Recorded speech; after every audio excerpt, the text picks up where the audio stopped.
Does frozen shoulder just resolve on its own? The answer is a little bit yes and no.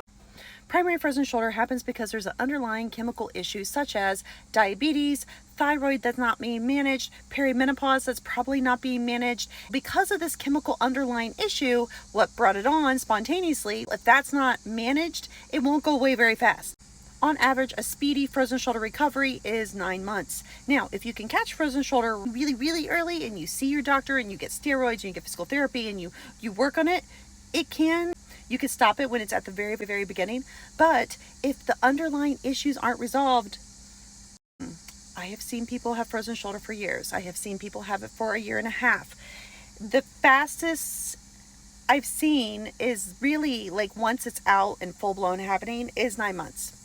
But I've had some women tell me it took years. I've heard some people say they had it for 7 years. That's just very much unacceptable. No way is that acceptable. But it could go away on its own. But what you want to do is you want to facilitate the healing process.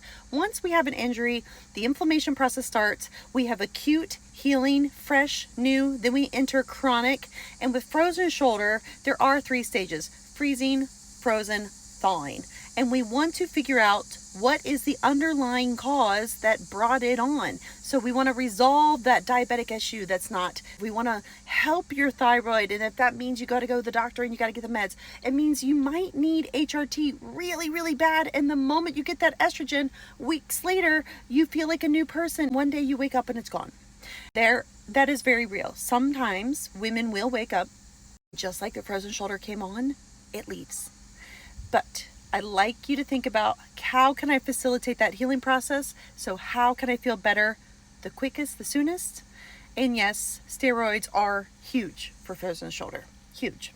If it's a secondary frozen shoulder, you have to figure out what the underlying orthopedic cause is. Is a rotator cuff tear, a labral tear? Did you not get enough range of motion after you had surgery?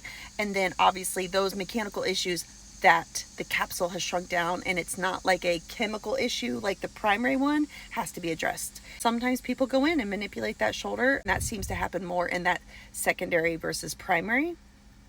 Frozen shoulder's the pits, man. I hope you don't have it.